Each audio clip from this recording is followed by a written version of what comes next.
The obvious answer to that is that's the direction that they are given, from the board, because the board has a responsibility to shareholders to deliver value, and therefore delivering consistent quarterly results, particularly if you're a US listed company, is critical.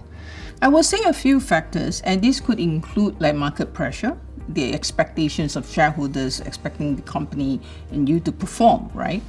I believe that's a function of the highly disruptive environment in which they operate today.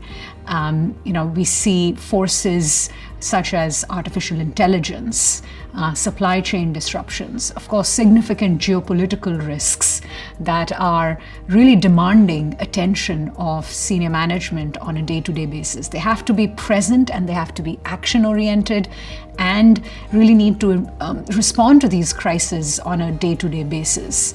And I think that can make them short-term in some way. And I think the other reason, in many cases, is that leaders within the organization either do not have themselves have very, very clear objectives, which include a focus on growth, or they do not manage their time and the time of their managers to focus on those objectives.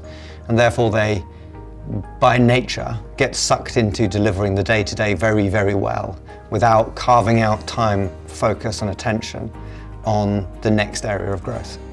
And that is where the role of the board comes into making sure that they're always sort of looking at the long term or medium term and realizing, what they are answerable to for their stakeholders over a long period of time.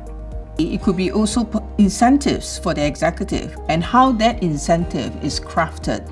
How much of it is on short term and how much of it is actually in the longer term. So there are a few factors that actually, I would say, makes the executive prioritize short term.